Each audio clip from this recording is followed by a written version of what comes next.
Forget the takeout. My sesame seared tuna with ginger soy dipping sauce is restaurant quality made at home.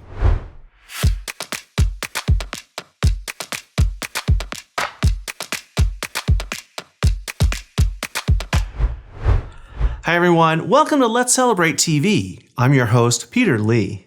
Today, our celebration is all about fish, but not just any fish, we're celebrating tuna. Today, we're going to make my sesame seared tuna with a ginger soy dipping sauce. I love tuna. It's readily available. Most people, though, only get it at restaurants. I like to cook it at home, and you can get it in your supermarkets. It's very easy to cook, but most people overcook it. So I'm going to show you how to not do that today. Let's start with the sauce. I have a little bowl here. And we're going to start out with some soy sauce. 2 ounces, 60 mils of soy sauce. Now, I like the low sodium kind. It's a little more rounded in flavor than regular soy sauce, but use what you like. This goes right in our bowl. Next up is ginger. I'm going to use fresh ginger today. And this is what fresh ginger looks like. You've maybe seen it in the produce section of your grocery store. Maybe you didn't know what it was or how to use it, but that's it. We just need a half of a teaspoon. And all I did was I grated this on my microplaner, so it's very finely grated. Fresh ginger is a little fibrous, so you want to get it really finely grated. If you can't find fresh, you can use the dried ground ginger. And this goes right in. I want to add a little sweetness to this. We're going to get that from honey. Just plain honey, whatever you like. 1 tablespoon. Next up is the flavor bomb.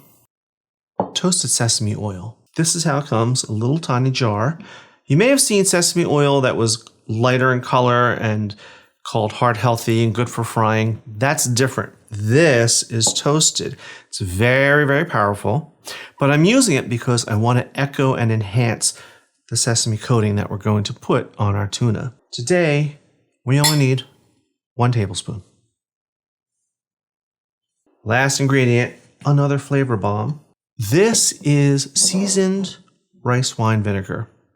And you want to get the seasoned kind. It comes sweet or seasoned.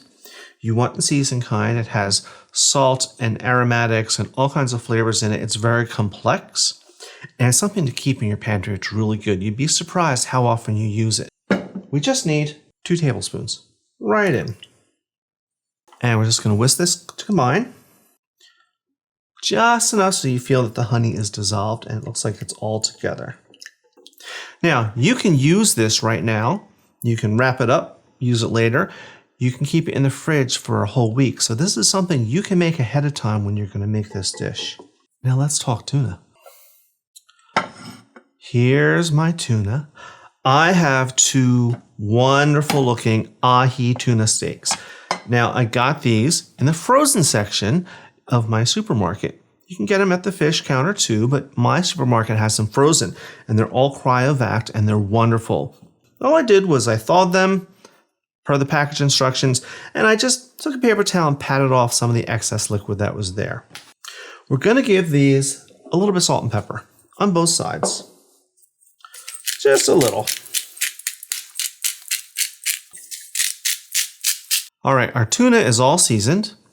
Before we get to the crust, let's get our pan heating. I need a nice hot pan for this. So I'm going to start this out on medium heat. And we'll just let that heat. Now, I am searing, and normally I would do that in a cast iron, but fish is delicate. I'm going to use a nonstick today, just for paranoia's sake. All right, back to our fish. Our tuna's ready. Let's talk crust. I have here on my plate about 4 generous tablespoons of sesame seeds. Now, I just have white sesame seeds today. If you can find them, you can use the black ones. You can combine them and make it pretty. They taste the same. All we need to do is put the tuna in the seeds and they'll stick to it like a crust. all sides and edges. Just like that. That doesn't have to be perfect. All right, let's do the other one.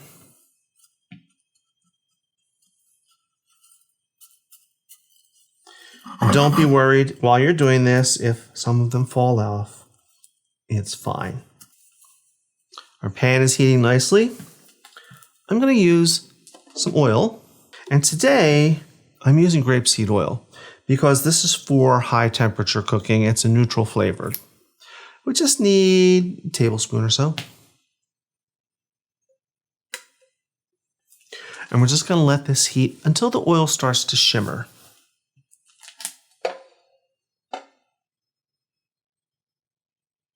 My oil is starting to shimmer. I'm going to grab a couple of these sesame seeds, pop them in, and they are sizzling and popping right away. So I think it's safe to put the tuna in. Gently, just like this. That's what you want to hear.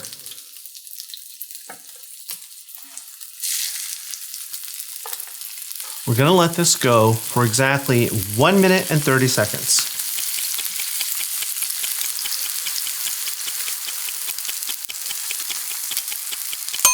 All right, my tuna is ready to flip. Now I put it in, I did not touch it, I didn't move it, you just leave it alone.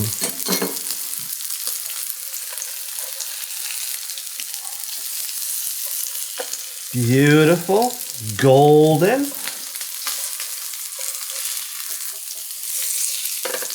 All right, we're gonna let this go for 1 more minute.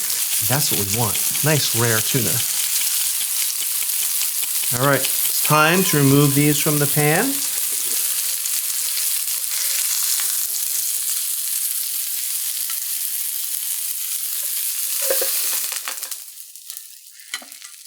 And we want to just let these rest for 3, maybe 5 minutes.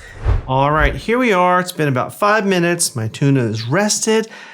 Let's get a little taste. I'm just going to take this first one here, and I'm going to give it a cut. Right here. Beautiful, beautiful. You see the sear mark and then nice and red and rare and juicy in here. Let's have a couple slices.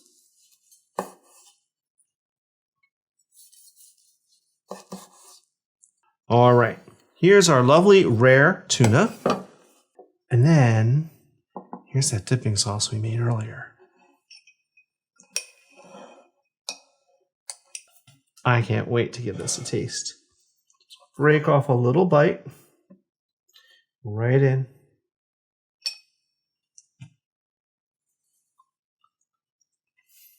Mm-hmm. That's really good. Tuna, full of flavor, fresh. It's tender and juicy, and that sesame crust has a nice little nuttiness to it. But then the sauce, wow.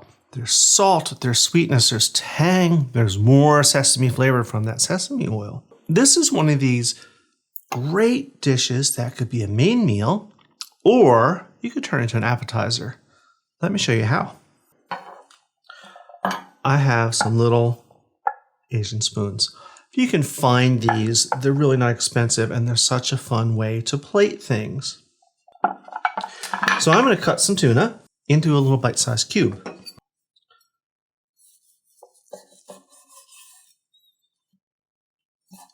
Just about like that. I'm going to put one on each spoon. And then I'm going to drizzle some of this wonderful sauce on each bite. Just like that.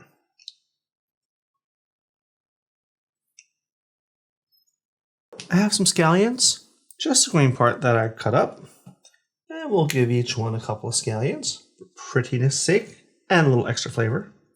Why not?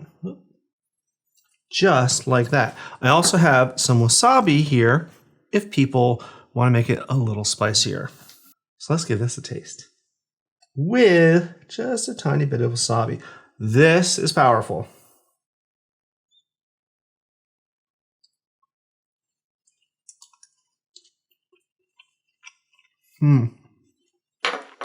Wonderful. That wasabi gives a nice little kick too. Time to wash it down with a little rosé. If you like this episode, sign up for our newsletter and get the recipes in your inbox. Then help us grow the channel by hitting that subscribe button, smashing the like button, and hitting the notification bell so you'll never ever miss an episode. Now I think that we're going to devour, my family and I are going to devour all this tuna tonight. While we're doing that, I want you to watch some of these episodes over here. Till next time, cheers.